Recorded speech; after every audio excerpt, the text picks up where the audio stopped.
नमस्कार दोस्तों, मैं राकेश पीएससी एकेडमी से।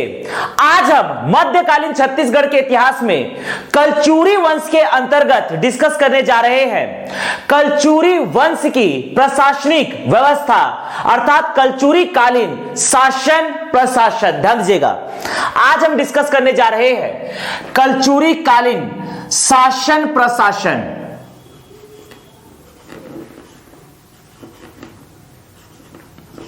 कलचुरी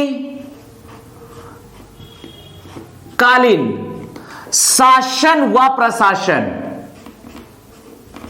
शासन व प्रशासन या कलचुरी कालीन प्रशासनिक व्यवस्था या कलचुरी कालीन प्रशासनिक व्यवस्था को आज हम डिस्कस करने जा रहे हैं। ध्यान दीजिएगा, कलचुरी कालीन शासन व प्रशासन या प्रशासनिक व्यवस्था को हम डिस्कस करने जा रहे हैं। ध्यान दीजिएगा, सबसे पहले इसके अंतर्गत हम डिस्कस करने जा रहे हैं कलचुरी कालीन प्रशासनिक व्यवस्था। कलचुरी कालीन प्रशासनिक व्यवस्था या प्रशासनिक प्रणाली। ध्यान दीजिएगा, सबसे पहले हम डिस्कस करने जा रहे हैं कलचुरी कालीन प्रशासनिक व्यवस्था या कलचुरी कालीन प्रणाली। ध्यान दीजिएगा, शासन एवं प्रशासन को सुदृढ़ बनाने हेतु शासकों के द्वारा प्रशासनिक व्यवस्था या प्रशासनिक प्रणाली का प्रतिपादन किया जाता है। तो इसको हम शासक के अनुसार डिस्कस करने वाले हैं। शासक, ध्यान दीजिएगा, तथा उनके द्वारा बनाई गई प्रशासनिक प्रणाली, प्रशासनिक व्यवस्था, प्रशासनिक व्यवस्था। कलचुरी कालीन शासक, सबसे पहले देखते हैं बहरेंद्र साय। बहरेंद्र साय, बहरेंद्र साय सबसे पहला है बहरेंद्र साय। बहरेंद्र साय के द्वारा, बहरेंद्र साय के द्वारा कोषागार व्यवस्था, बहरेंद्र साय के द्वारा कोषागार व्यवस्था या कोषागार प्रणाली का प्रारंभ किया गया। कोषागार का अर्थ होता है ट्रेजरी, जहां पर साम्राज्य के धन संपत्ति, कर तथा आय को एकत्रित किया जाता है। इसे कहा जाता है कोषागार व्यवस्था। तो सबसे पहले कलचुरी वंश में कोषागार व्यवस्था को लागू करने वाले शासक थे बहरेंद्र साय।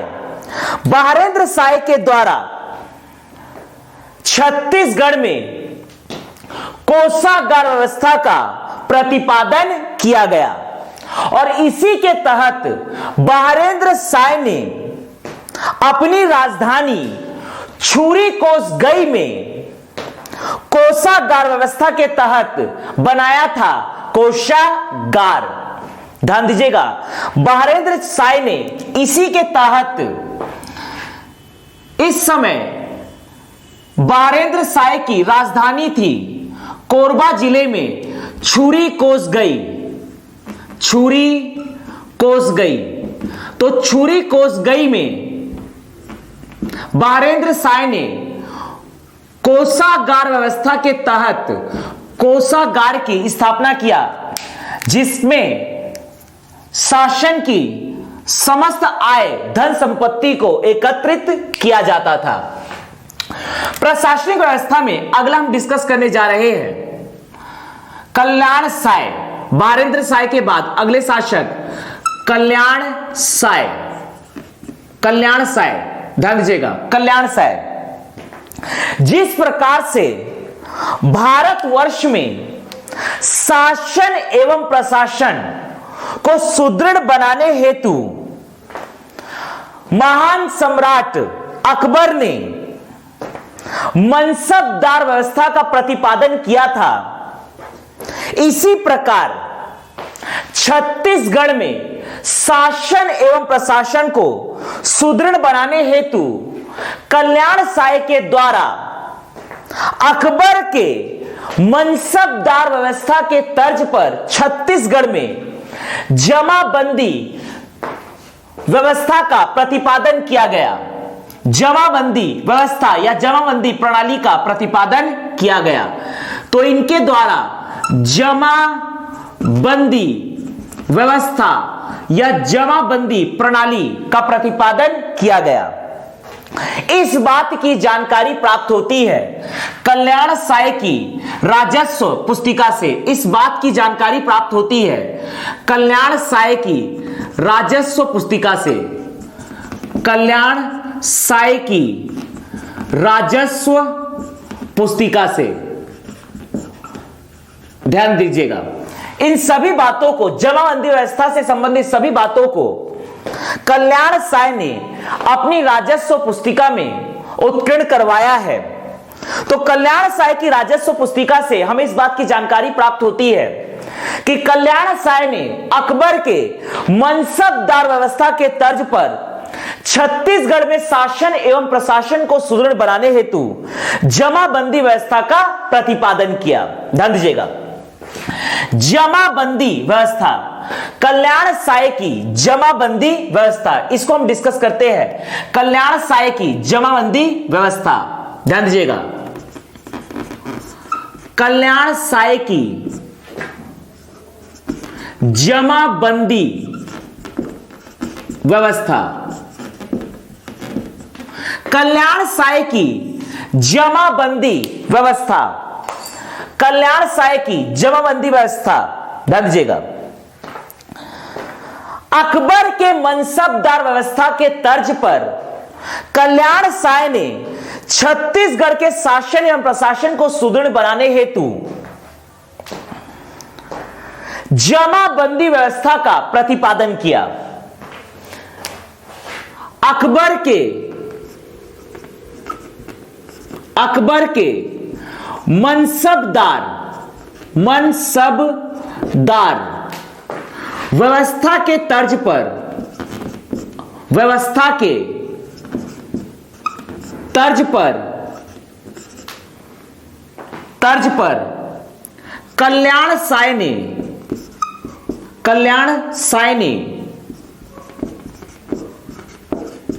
छत्तीसगढ़ में शासन एवं प्रशासन को सुदृढ़ बनाने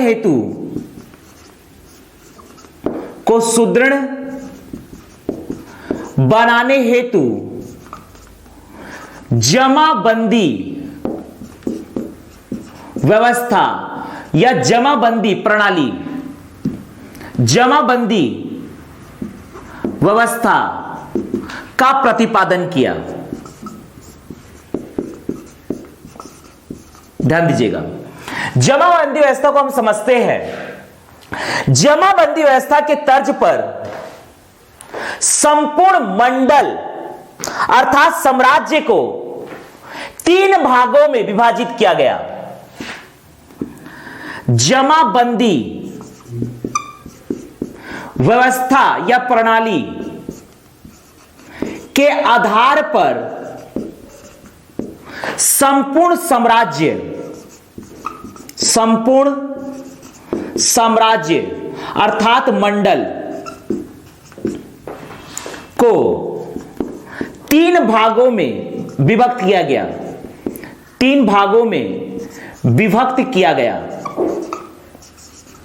3 भागों में विभक्त किया गया, समझते हैं। 3 भागों में विभक्त किया गया। सबसे पहले देखते हैं प्रशासनिक इकाई।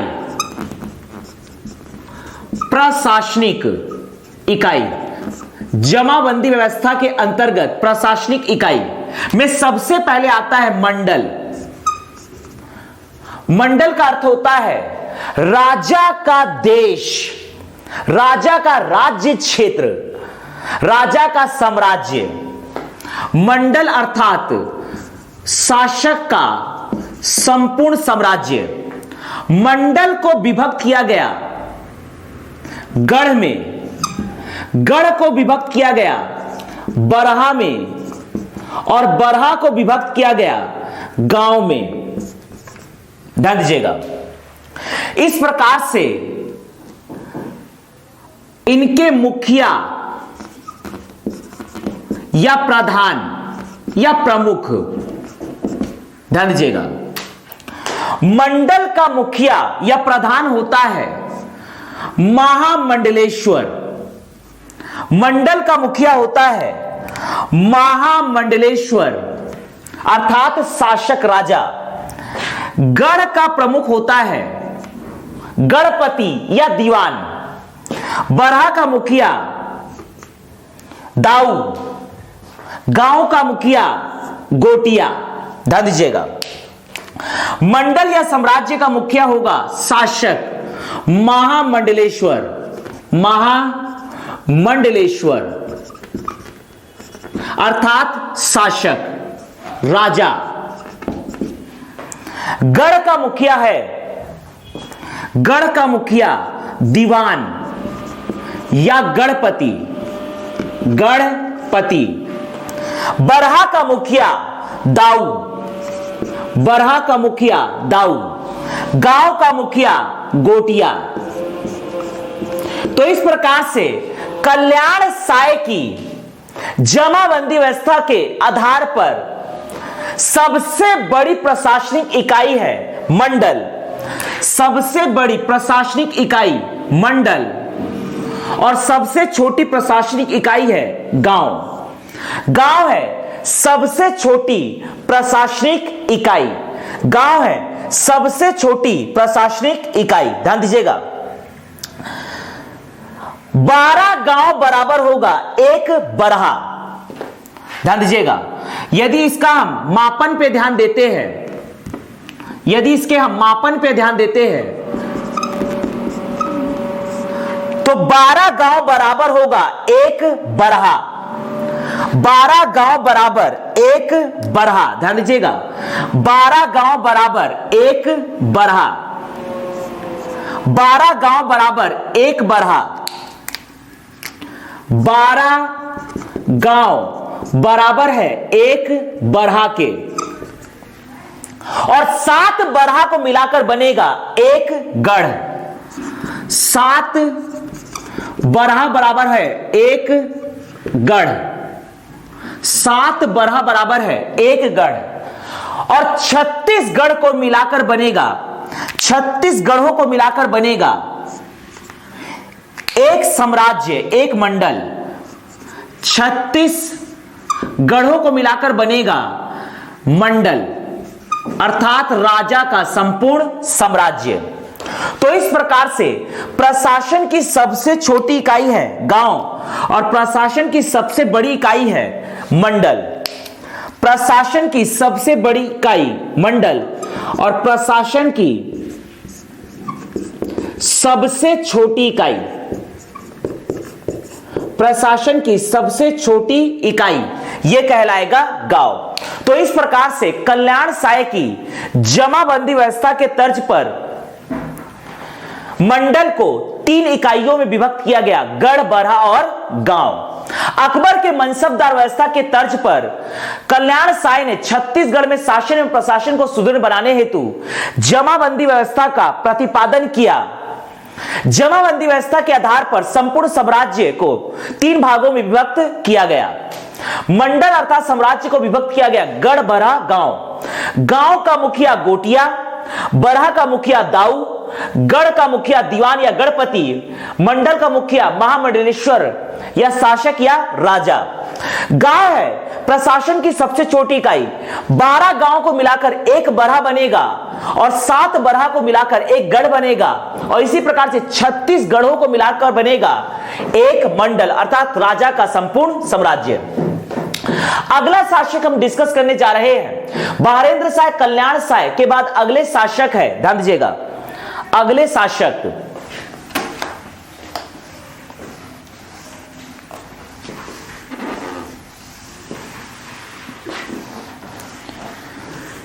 लक्ष्मण साय। लक्ष्मण साय ने छत्तीसगढ़ में बही खाता व्यवस्था का प्रतिपादन किया। तीसरे हैं लक्ष्मण साय। लक्ष्मण साय, लक्ष्मण साय ने छत्तीसगढ़ में बही खाता व्यवस्था का प्रतिपादन किया। बही खाता व्यवस्था का प्रतिपादन किया। बही खाता व्यवस्था का अर्थ है अकाउंटिंग का प्रारंभ किया, अकाउंटिंग सिस्टम का प्रारंभ किया।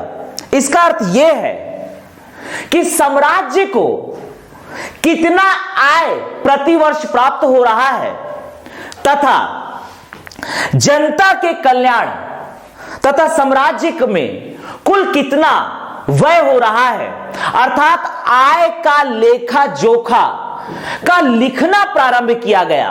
तो इस प्रकार से लक्ष्मण साय ने बही खाता व्यवस्था या इसे हम कह सकते हैं बजट प्रणाली का प्रारंभ किया गया।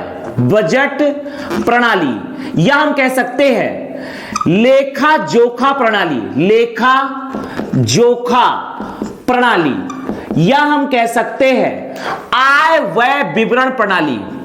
आय व्यय विवरण प्रणाली का प्रारंभ किया गया। आय व्यय विवरण प्रणाली का प्रारंभ किया गया, ध्यान दीजिएगा।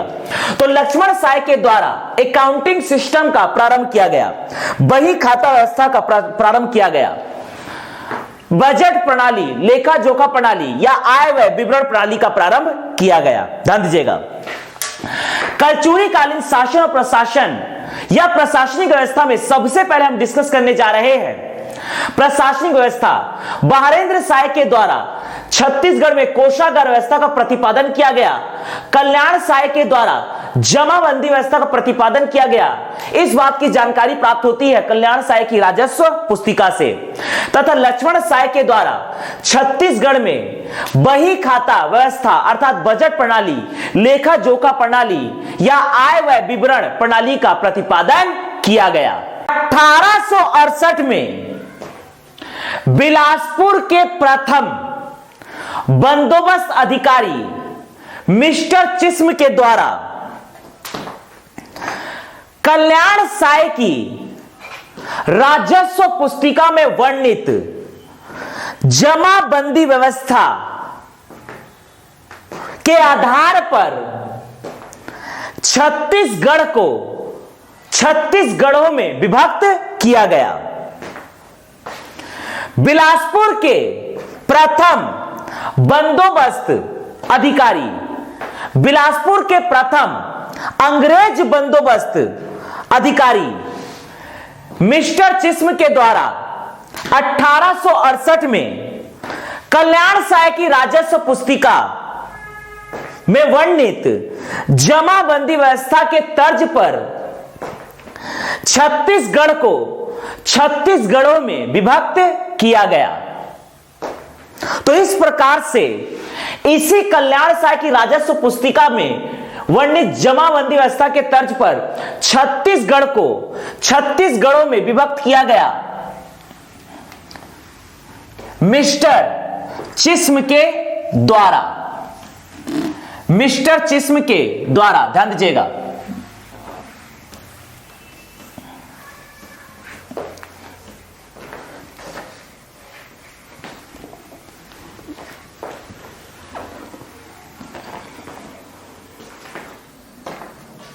अठारह में बिलासपुर के प्रथम अंग्रेज बंदोबस्त अधिकारी मिस्टर चिस्म के द्वारा कल्याण शाह की राजस्व पुस्तिका में वर्णित जमाबंदी व्यवस्था के आधार पर छत्तीसगढ़ को 36 गढ़ों में विभक्त किया गया। ध्यान दीजिएगा, यह हमारा है छत्तीसगढ़ राज्य। यहां पकड़ना है, यह आपका बस्तर संभाग, मिडिल पोर्शन में दुर्ग तथा रायपुर संभाग, यह है बिलासपुर तथा सरगुजा संभाग, कांकेर, नारायणपुर, दंतेवाड़ा, सुकमा, बस्तर, कोंडागांव।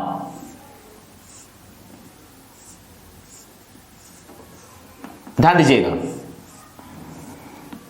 मुंगेली, पेंड्रा, बिलासपुर, यह आपका पकड़ना है बिलासपुर। बिलासपुर में यह पकड़ना है बिलासपुर। बिलासपुर के प्रथम अंग्रेज बंदोबस्त अधिकारी मिस्टर चिस्म ने 1868 में कल्याण साय की राजस्व पुस्तिका में वर्णित कल्याण साय की राजस्व पुस्तिका में वर्णित कल्याण साय की राजस्व पुस्तिका में वर्णित जमाबंदी व्यवस्था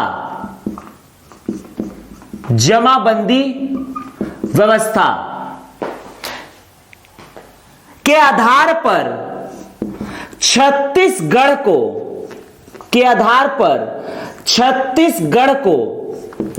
36 गढ़ों में विभक्त किया गया। और इसी आधार पर हम जान पाए छत्तीसगढ़ के 36 गढ़ों को। ध्यान दीजिएगा, 1868 में मिस्टर चिस्म है बिलासपुर के प्रथम अंग्रेज बंदोबस्त अधिकारी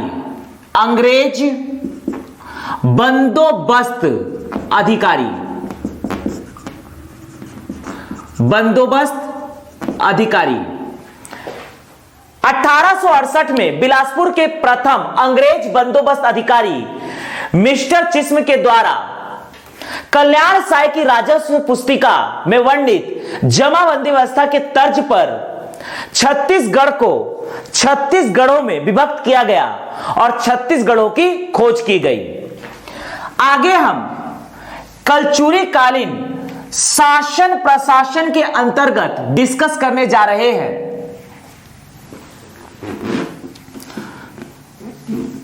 स्थानीय स्वशासन व्यवस्था। जिस प्रकार से आज वर्तमान में स्थानीय स्वशासन व्यवस्था के अंतर्गत पंचायती राज व्यवस्था तथा नगरीय निकाय व्यवस्था की स्थापना की गई है, इसी प्रकार से कलचुरी काल में भी स्थानीय स्वशासन व्यवस्था हेतु पंचकुल संस्था की स्थापना की गई थी। कलचुरी काल में स्थानीय स्वशासन हेतु पंचकुल संस्था की स्थापना की गई थी। पंचकुल संस्था की स्थापना की गई थी। कलचुरी काल में शासन प्रशासन के अंतर्गत स्थानीय स्वशासन व्यवस्था के अंतर्गत स्थानीय स्वशासन व्यवस्था के अंतर्गत पंचकुल संस्था की स्थापना की गई थी। पंचकुल संस्था की स्थापना की गई थी। आज वर्तमान में भारतवर्ष में स्थानीय स्वशासन व्यवस्था हेतु ग्रामीण क्षेत्रों में पंचायती राज व्यवस्था तथा शहरी क्षेत्रों में नगरीय निकाय व्यवस्था की स्थापना की गई है। इसी प्रकार से कलचुरी काल में भी स्थानीय स्वशासन व्यवस्था हेतु पंचकूल संस्था की स्थापना की गई थी। पंचकूल संस्था है स्थानीय स्वशासन व्यवस्था अर्थात कलचुरी कालीन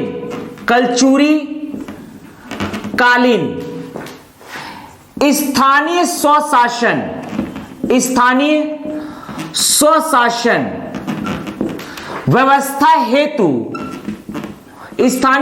व्यवस्था हेतु पंचकूल संस्था की स्थापना की गई। पंचकूल संस्था की स्थापना की गई। पंचकूल संस्था की स्थापना की गई। पंचकूल संस्था में मुख्य तौर से सदस्यों की संख्या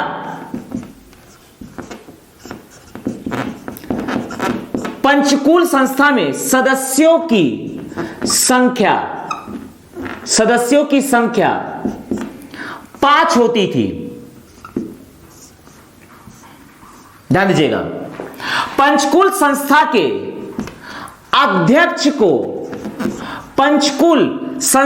अध्यक्ष को महात्म कहा जाता था। पंचकूल संस्था के अध्यक्ष को महात्म कहा जाता था, जबकि पंचकूल संस्था के अन्य सदस्यों को महत्तर कहा जाता था। तो इस प्रकार से कलचुरी कालीन शासन प्रशासन के अंतर्गत तथा प्रशासनिक व्यवस्था के अंतर्गत हम डिस्कस कर रहे हैं स्थानीय स्वशासन व्यवस्था। कलचुरी कालीन स्थानीय स्वशासन व्यवस्था के अंतर्गत विकसित किया गया था पंचकूल संस्था। इसमें सदस्यों की संख्या 5 होती थी। पंचकूल संस्था के अध्यक्ष को महत्तम तथा पंचकूल संस्था के सदस्यों को महत्तर कहा जाता था।